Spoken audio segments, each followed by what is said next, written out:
On va maintenant passer à la situation en Ukraine. À Kiev, il y a encore près de 400 immeubles qui sont privés de courant après les frappes russes. C'est ce que dit le maire de la ville. Et dans les prochains jours, jusqu'à mardi, les températures pourraient atteindre jusqu'à moins 30 degrés. Une vague de froid très très importante. Selon le Kremlin, Poutine aurait accepté pour quelques jours une trêve des bombardements. Écoutez.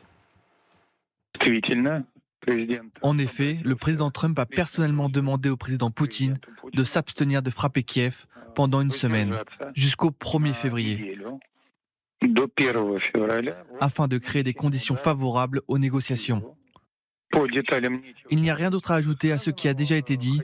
Je tiens simplement à souligner une fois de plus que nous parlons de créer des conditions favorables aux négociations. Le Kremlin a donc accepté cette proposition ? Oui, bien sûr. Il s'agissait d'une demande personnelle du président Trump. Voilà, le Kremlin qui évoque ces négociations qui doivent donc reprendre dimanche entre les Russes et les Ukrainiens. Stéphane Audouin-Rousseau, on est dans quel temps de la guerre ? C'est une question vraiment pour historiens, cette question du temps. Les historiens c'est leur matière première, le temps. La guerre, donc, on entrera bientôt dans la 5e année de guerre. Donc, c'est vraiment, on va dépasser bientôt la durée de la Grande Guerre, et on est dans une période évidemment d'épuisement, et malheureusement, je le crains, d'épuisement de l'Ukraine beaucoup plus marqué que l'épuisement de la Russie. Ça, c'est la première chose. La deuxième chose, en termes de temps. La deuxième chose, c'est nous, dans quel temps sommes-nous ? Si nous sommes dans une forme d'avant-guerre, comme nous le répètent les états-majors, les services de renseignement, les politiques responsables, dans quel temps sommes-nous ? Est-ce que nous sommes dans une sorte de temps des années 30 ou est-ce que nous sommes dans un temps des années 1900 ?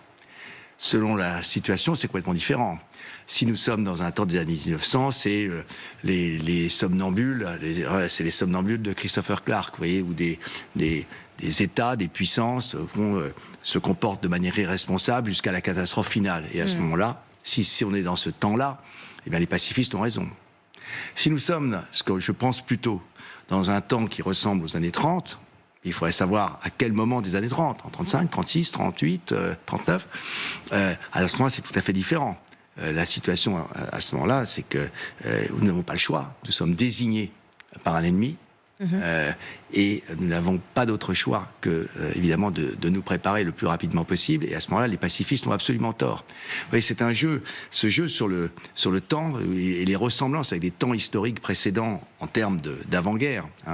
Évidemment, évidemment, ça peut paraître un peu artificiel, mais ça permet de raisonner sur le moment, puisque nous vivons un moment de basculement, tout le monde s'en rend bien compte, nous vivons un moment de basculement très grave, en fait, de sociétés à haut niveau de pacification vers des sociétés qui, au fond, pourraient basculer dans la guerre. Et dans ce moment de basculement, où sommes-nous ?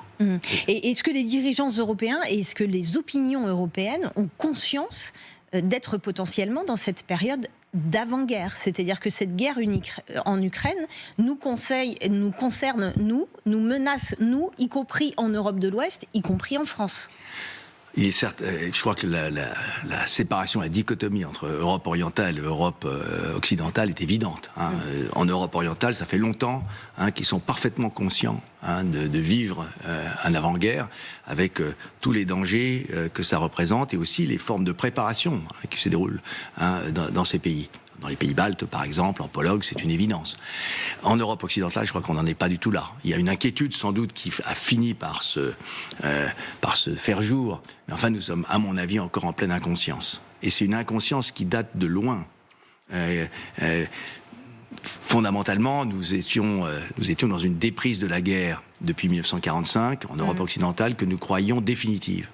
Et cette déprise, elle s'est encore accrue, accentuée. Donc après, évidemment, la fin du pacte de Varsovie, la fin de la guerre froide et la chute de l'URSS le 26 décembre 1991. Et nous pensions, c'était une forme de croyance, pratiquement une croyance quasiment religieuse, en fait, que nous avions atteint enfin un état de paix définitif en Europe. voilà, il faut abandonner cette croyance. Est évidemment extraordinairement difficile pour les opinions, difficile pour nous tous. Je crois qu'il faut l'abandonner. Mais comment faire et en combien de temps pouvons-nous le faire et avec quelles conséquences sur nos comportements sociaux, c'est ça la question. Et vous l'avez mentionné, effectivement, cette guerre va entrer dans sa 5e année, ce sera le 22 février. Xavier, où en est la situation sur le terrain ? Alors, je fais vraiment la distinction entre les militaires et les civils. Je suis revenu d'Ukraine il y a une dizaine de jours. Les militaires me disent c'est moins dur maintenant qu'il y a 2 ans, où il y avait aussi une vague de froid, il a fait moins 17 degrés, il va faire moins 25 la semaine prochaine. Donc le froid, c'est un problème, mais c'est un problème plus grand pour les Russes, chez qui la logistique est encore plus mauvaise.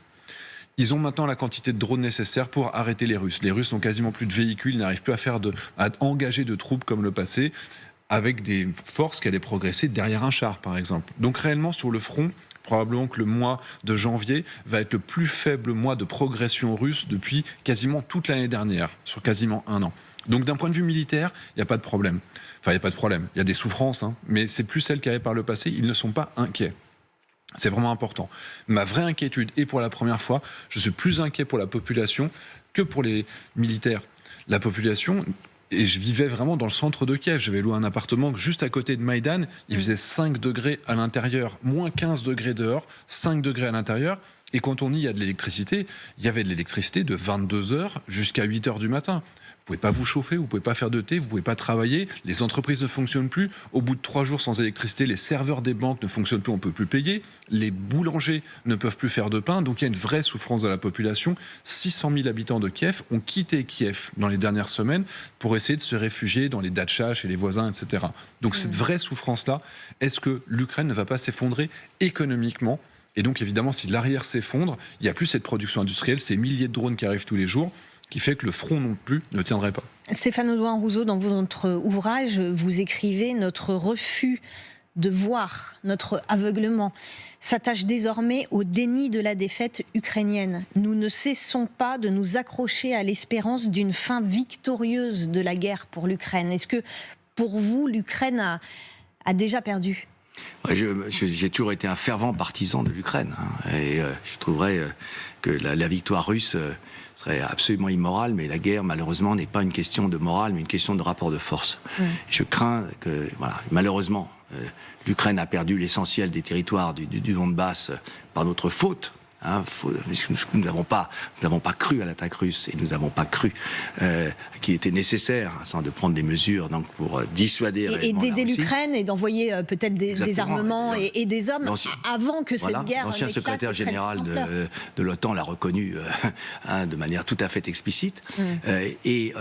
Depuis, au fond, nous avons cru aussi que la contre-offensive ukrainienne de l'été, de l'automne 2023 pourrait réussir, sans écouter les avertissements des militaires qui nous disaient que ça n'était pas possible compte tenu des forces en présence. Cette contre-attaque a échoué et je pense qu'à ce moment-là, l'Ukraine a perdu tout espoir, en fait, de reconquérir le territoire perdu. Et alors, ce territoire perdu, 20% du territoire, et comparons avec la France en 1918, si la France avait dû arrêter la guerre, parce que la France avait moins de 10% de son territoire occupé. Si on avait fallu céder ces territoires à l'Allemagne, avec la ville de Lille, eh bien la France aurait tout simplement perdu la guerre, il n'y a aucun doute. La perte des territoires du Donbass, c'est la perte de la guerre. Ça ne veut pas dire que la Russie aura gagné stratégiquement la guerre. Oui. Une victoire tactique, mais pas, à mon avis, pas une victoire stratégique. Mais il n'empêche que dans un premier temps, je crains que la défaite ukrainienne soit inévitable. La question, c'est de savoir jusqu'où va. Quelle sera exactement l'étendue de cette défaite. Et effectivement, nous ne voulons pas le voir. Pourquoi nous ne voulons pas le voir ? Parce que cette défaite, elle est de notre faute. Les Ukrainiens se sont battus héroïquement, avec un courage, une imagination tactique et stratégique remarquable. Mais en fait, c'est nous qui sommes en cause derrière cette défaite. Et donc, il est très logique que nous préférions ne pas la voir. Seulement, il faudra que nous en payions, nous aussi, le prix. Très intéressant les propos de monsieur Audouin-Rousseau. Vous en pensez quoi, Xavier Titelman ? D'abord, sur cette phrase qu'on a vue, est-ce que l'espérance d'une fin victorieuse de l'Ukraine vous semble être une illusion ? Fin victorieuse dans le sens reconquérir tout le territoire ukrainien, effectivement, depuis l'année 2023. ce n'est plus envisageable. On n'a pas donné la masse de manœuvre. Pourquoi est-ce que cette contre-offensive a été un échec ? Ils n'avaient pas d'avions de chasse, ils n'avaient pas de missiles longue portée, ils n'avaient pas de système de déminage. Donc lancer, pour des raisons politiques, une grande contre-offensive poussée par les Américains, alors qu'on n'aurait pas donné les moyens de la réussir, ça a été criminel et il y a eu des dizaines de milliers de pertes militaires, blessés et morts, pour cette raison-là. Donc après, est-ce que la survie de l'Ukraine est une victoire en soi ? Moi, j'ai envie de dire, c'est une guerre qui est un échec pour tout le monde. Les Russes n'ont pas obtenu ce qu'ils souhaitaient. Aujourd'hui, il ne faut pas oublier, il reste 25% de l'oblast de Donetsk que la Russie doit encore conquérir si elle veut finir cette invasion du Donbass. Ils ont mis 3 ans à conquérir les 25% précédents. Est-ce que la Russie peut se permettre de continuer pendant 3 ans à ce rythme ? Évidemment non, ils ne peuvent pas perdre 50 000 hommes par mois pendant 3 ans encore. On voit toute cette zone ici, qui est aujourd'hui un petit peu plus réduite, mais qui est aujourd'hui encore libre des Ukrainiens, des Russes. Donc il n'y aura pas de victoire russe, dans le sens où, militairement, ils ne peuvent pas prendre le Donbass. Ils ne peuvent évidemment pas prendre le reste de l'Ukraine. Il n'y aura pas de victoire ukrainienne, dans le sens où ils n'arriveront pas à libérer leur territoire. À la marge, en ce moment, ils arrivent à prouver leur supériorité tactique. Ils ont des meilleurs équipements parce qu'ils ont du matériel qu'on leur a fourni. Ils ont des hommes qui sont mieux entraînés parce qu'ils ont beaucoup moins de pertes et beaucoup moins de rotation. Et donc, ça va permettre de libérer des villes comme Kupiansk, par exemple, il y a quelques semaines. Et ça, c'est une victoire autant symbolique et qui nous prouve encore une fois que de notre faute, parce qu'on n'a pas donné aux Ukrainiens les équipements nécessaires qui auraient permis de réussir ces réussites tactiques locales à l'échelle nationale. Ils nous prouvent qu'ils auraient pu le faire avec plus de matériel et plus d'entraînement de notre part. Malheureusement, on n'a pas mis les moyens. Et la conséquence, c'est qu'aujourd'hui, effectivement, la Russie n'étant pas totalement défaite sur le terrain, elle peut continuer à avoir des ambitions. Et vous avez Patroushev, premier conseiller de Poutine, qui dit que l'avenir des pays baltes, c'est de revenir dans la Russie. Les pays baltes, c'est l'Union européenne, c'est l'OTAN. Et donc, si malheureusement, par malheur, ils attaquent, on sera les premiers, on devra effectivement entrer en guerre. Stéphane Audouin-Rousseau, vous dites dans votre ouvrage, on n'a pas voulu voir que la Russie allait attaquer l'Ukraine, on n'a pas voulu voir que cette guerre allait durer longtemps.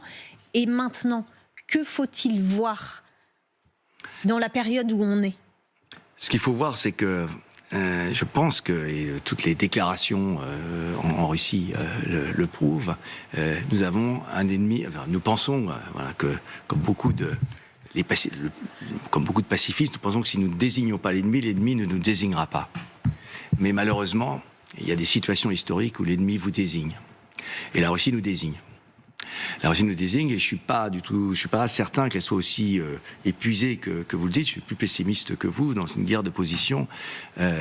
La victoire d'un des deux protagonistes ne se voit pas forcément immédiatement. Elle peut apparaître de manière plus progressive et c'est ce que je crains, moi, c'est ce que je redoute particulièrement. Et donc cet ennemi nous désigne et l'argument qui était celui qui date d'avant le déclenchement de l'offensive du 24 février 2022 était que une attaque russe de l'Ukraine serait complètement irrationnelle. Que Poutine était un chef d'État rationnel et que donc ceci ne pouvait pas arriver. Et c'est se tromper complètement sur la rationalité du temps de guerre et de confondre temps de paix et temps de guerre. La Russie était déjà entrée dans le temps de guerre quand nous pensions qu'elle était en fait encore comme nous dans un temps de paix. Nous sommes un peu dans une situation de ce genre. Il nous paraît complètement irrationnel compte tenu de l'épuisement effectivement de ces 4 années de guerre, de penser que la Russie va poursuivre, par exemple vers les États baltes, tout ça. Mais de nouveau, probablement nous faisons la même erreur. Cette idée que la Russie ne pourrait pas se comporter de manière aussi irrationnelle. Le problème, c'est que la Russie, elle est dans le temps de guerre, c'est-à-dire un temps spécifique, irréductible au temps de paix. Et nous continuons de raisonner à partir de notre temps de paix, de notre rationalité de temps de paix. Et tant que nous n'en serons pas sortis, nous risquons des erreurs d'appréciation qui peuvent nous être fatales.